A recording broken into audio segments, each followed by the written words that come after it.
Hello and welcome to the Enterprise Talk Conversation Series, a peer knowledge resource by the CXOs for the CXOs. Now to our host, Kanika Goswami. Hi, we welcome you to a podcast on stage with enterprise thought leaders. My name is Kanika Goswami and I'm the managing editor of On.Media's B2B enterprise technology publications. We have engaging conversations with global thought leaders and industry experts, and I'm told they reach about 1.3 million business leaders worldwide. Despite personalization being seen as an essential differentiator in consumer engagement, just 44% of UK consumer product marketers believe that their campaigns and content are effectively personalized. And that's according to the new Consumer Product Engagement Report from SAP Emarsys. The report introduces the Customer Engagement Maturity Score, an indicative rating of how ready a brand is to maximize the potential to its customer engagement strategy and empower marketers to meet their business goals. Today, we are speaking with Sara Richter. She's a CMO at SAP Emarsys to understand this data and what this report talks about and how companies can strategize for maximum consumer engagement.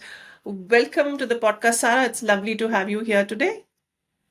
Thank you very much. Delighted to be here, Kanika.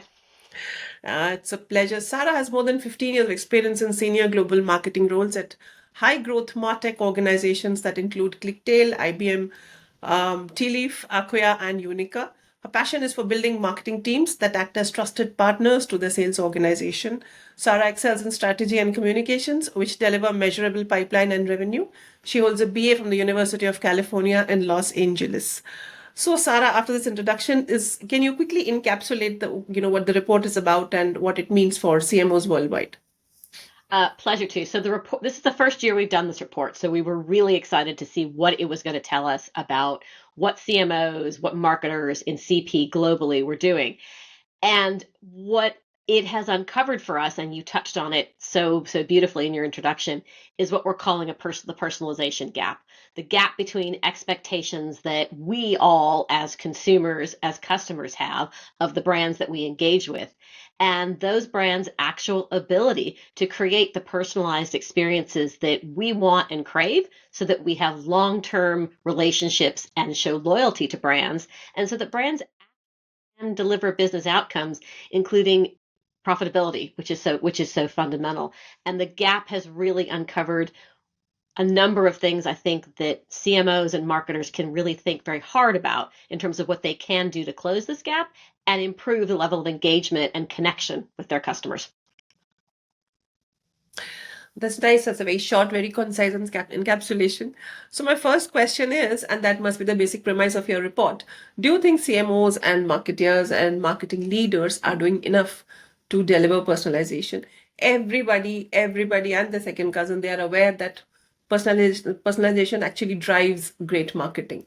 But clearly not enough is being done about it, right?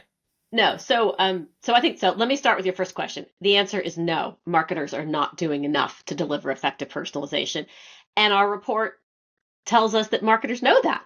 44% of marketers told us that they aren't doing enough in terms of personalization to really deliver the right experiences. Similarly, consumers are telling the same thing, the same percentage. So both sides of the relationship, if you like, are saying there is not enough personalization. There is not an experience here that reflects what either we want to provide or what we want to have.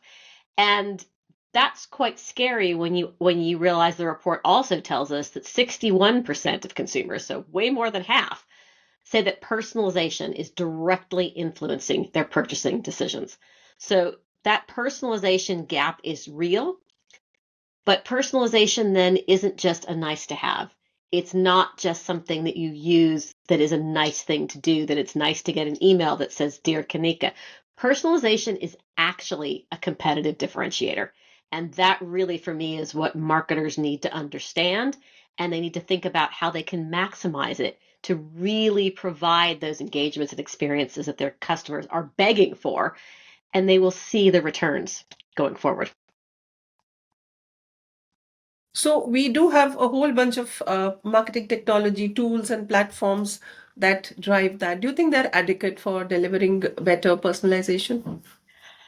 So there's a wealth of MarTech options out there, and It's less about what you are using than how you are using it. Are your systems fragmented? Are they siloed? Are they giving you real-time access to your data? Have you implemented things in a way that's allowing you to use things like AI to really scale your personalization? And the answer, and it's in the report, is a lot of brands are not.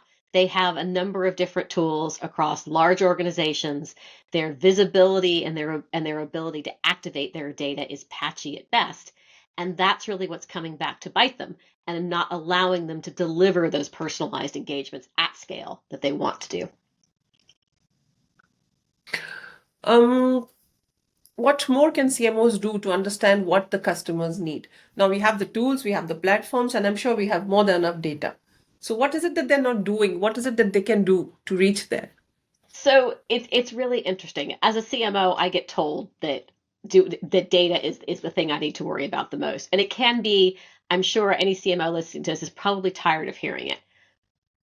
But the reality is the data is fundamental.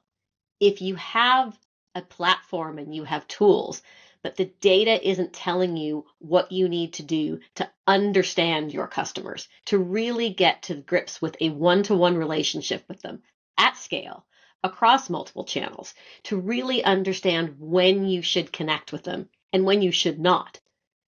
Ideally, predict and be able to be ahead of the game rather than just be reactive. So give me the information that I want when I want it without my having to tell you that I want it in the right way, at the right moment, on the right channel. That's a marketer. A marketer that can do that has really embraced the use of their data, not just the collection of their data. And a marketer that's doing that has really and truly embraced what we are calling the engagement era, because they're understanding that the quality of every single engagement is actually powered by that data and by their actual understanding of each and every one of their customers. So just an observation, just out of curiosity. Now that we have automated tools and chatbots and all kinds of other bots to support, do you think it's going to make a difference? Do you think it's making a difference at this point because they're fairly advanced even now? I think it's making a difference where marketers have connected all of those things. Absolutely, it is. And we have some customers that are doing some really wonderful things. The sweets or candy company, depending on where you are in the world, Ferrara is an example of a customer of ours and a broader SAP customer who found out some really exciting things about their customers that changed the way they engaged. So, in the process of looking at the data and understanding their customers better, they discovered that there is a connection between the customers eating sweets or candy and gaming. So that told them something completely new about a segment of their customer base. It tells them what their customer base is actually doing while they're actually eating their product, how they're going to want to have their product, when they're going to want to have their product, perhaps how it relates to different games. And they use that data to actually engage with their customers in a much more productive, much more exciting way. And they also made a mental shift in terms of how they thought about their customers as not just customers, but as fans. So they're fans of the brand. They're fans of the sweets, of the candy. So how do you think about your customers that way? And when you do that, I think that changes the way you think about the experience that you're providing. And it takes you away from a very basic transactional engagement of, I made an offer, you purchased X, I sent it to you, and I moved on. Marketers have to move beyond that if they're really going to actually make real use of all these tools and systems, if they're actually going to have long-term lasting engagements and relationships with their customers. So you just gave a very interesting example of candy manufacture. Is there anything else that comes to mind by way of a use case on, some people have done a great job doing that? So I would invite anybody always to our website. We have loads of them, and I'd be happy to share a couple of more. So let me leap from candy to hair products, if I could, for something Sure. very different. So Sure. John Frieda, which I think is a name that many of us know, is a customer of ours, and John Frieda actually used Emarsys and data to segment their audiences as they were actually launching a new product. And in the process of launching that new product and thinking about the personalized messages they wanted to give to those customers, they boosted awareness and they actually drove conversions. And in the process of this, they got a 4.2 higher conversion rate. So in terms of changing their engagement, they actually saw a true impact on the bottom line.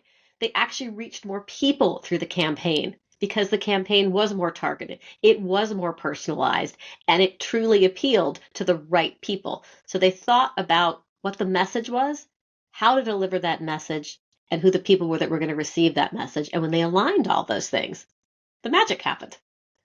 So that's one. So we can switch back to sweeter things if you like. Krispy Kreme, who makes donuts. I seem to be on a sweet theme today. I must have a sweet tooth. Yes, absolutely. We'll think about coffee and donuts and de-sweeten a little bit. They have done a lot to work with us in terms of finding a solution that actually unified their customer data and really allowed them to deliver personalized journeys at speed with removing some of the complexity. And one of the things you touched on earlier is how many systems does everybody have? And surely those systems are advanced enough for you to do those things. And I don't think anybody questions that. It's people's ability to actually bring them together and maximize that. And not just the systems, but the data. So do you have the data? Are you using AI to help you really access that data, segment that data, activate that data in real time, and then using AI to power those personalizations across multiple channels? And that is exactly what Krispy Kreme did in terms of working with us. And they saw a 53% increase in their leads and a significant uplift in their customer engagement.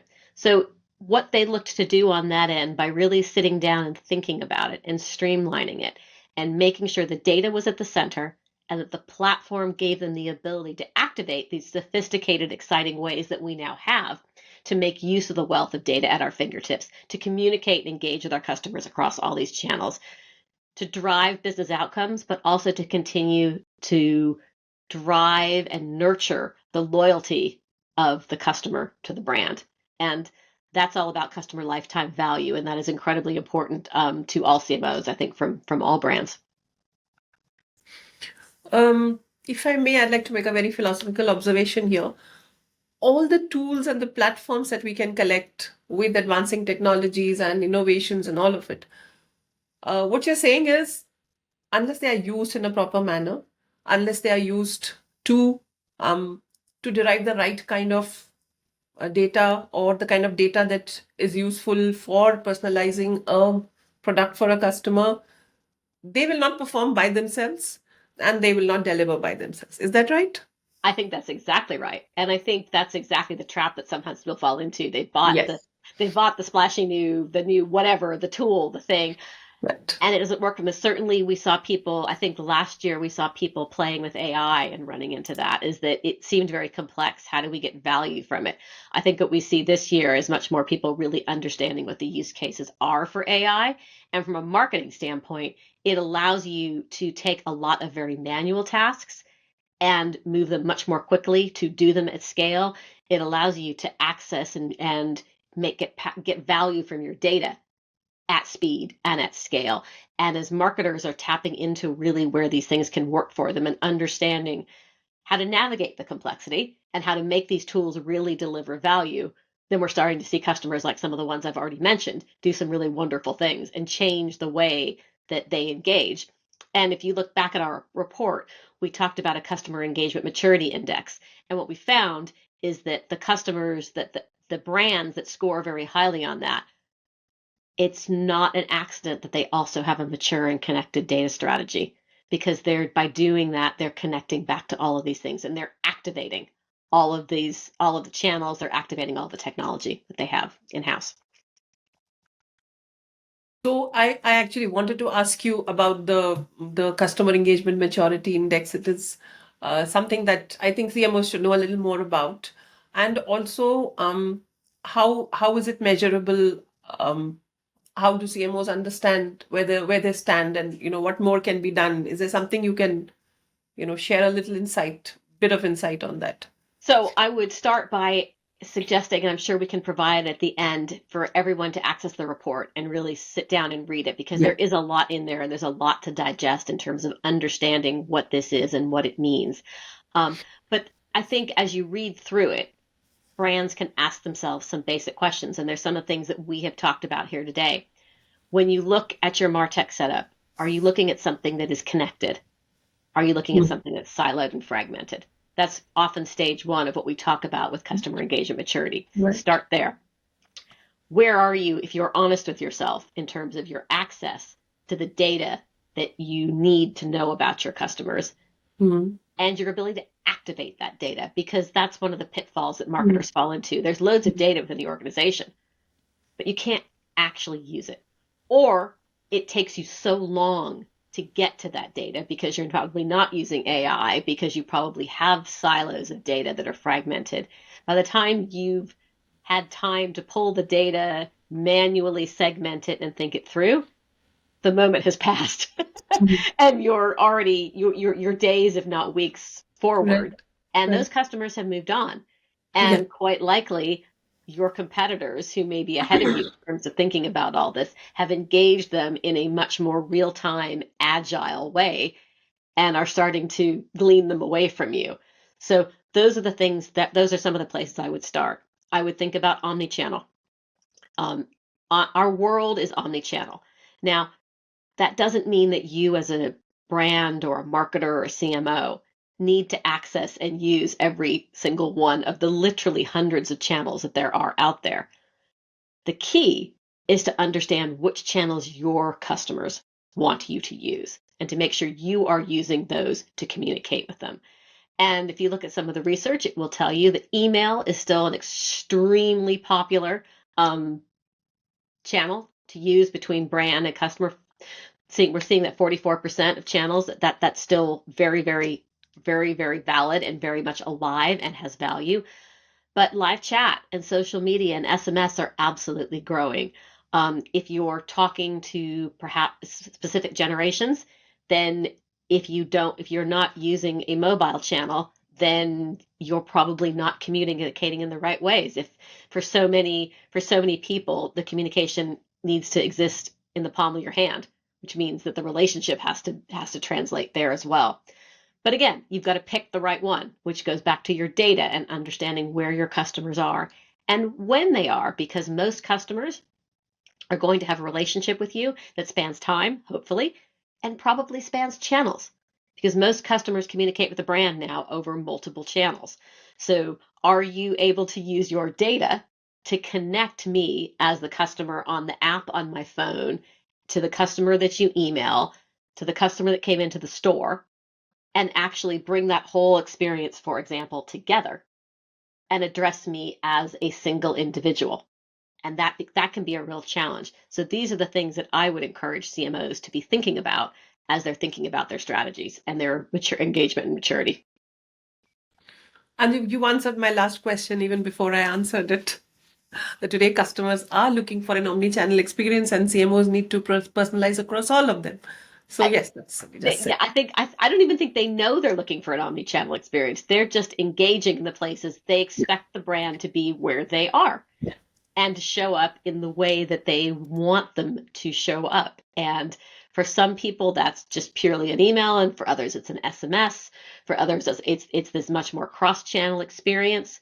For some, it's 100% on your mobile phone, and they won't engage with you beyond that. They're never going to talk to you as a one-to-one human being. They're only going to engage with you that. So the secret sauce is really just goes back to understanding that customer. And if you understand the customer, then you can engage with the customer in the right way at the right moment. And that's what's going to drive customer loyalty and lifetime value. Right. And data at the base of it all. Absolutely. Correct. So that is it for now. I think this has been a good discussion. You answered all the questions. Is there any insight that you would want to share for a CMO to be able to achieve a uniform, or more precisely, a more successful outreach, omni-channel across channels, that you could probably say to a CMO? And of course, be there, be aware, study the data carefully, examine where your customers are on, which platform, or which situation are they in, where do they want to be met, right? Anything else? I think there is one thing really that I try to remember a lot. we've talked about technology, we've talked about data. At the end of the day, this is a person-to-person relationship. It's a human relationship. Remember that your customer is a human being, and you are having a relationship one-to-one with that human being. Most relationships are based on a value exchange. So if you think about it that way, with every engagement, that you're talking to a person, that person wants you to bring value to the conversation or the engagement that you're having in that relationship. If you do that, they will bring value in return. And if you can start to do that consistently, that's what creates truly long-term relationships. That's what creates loyalty and true loyalty, which is what every brand is after. And that's what creates true lifetime value. Absolutely. So that's another point which I wanted to bring up, but I thought we are discussing technology, so I shouldn't get it. In the middle of all of this artificial intelligence, human intelligence will anyway score. And also you'll understand what their requirements are. And also when you talk about value, the value that the product brings to the customer. Absolutely, you cannot forget all of those things. I couldn't agree more. I don't believe that AI replaces human beings. I don't believe it replaces a marketer. It cannot do there are things that it cannot do that a marketer can. A marketer brings a level of uniqueness to what they do and their understanding of the brand and how they take it to market. What AI can do is make the marketer's job easier. You can move faster. You can do more. You can reach people more regularly, more accurately, all the things that we have talked about so far. It's about removing barriers for a marketer, not replacing a marketer. Correct. So on that note, thank you so much, Sara. We took some time with you, but I think it's been extremely insightful. Thanks so much for joining us today. Thank you so much for being with us. Please do follow us on social media for regular updates and new content.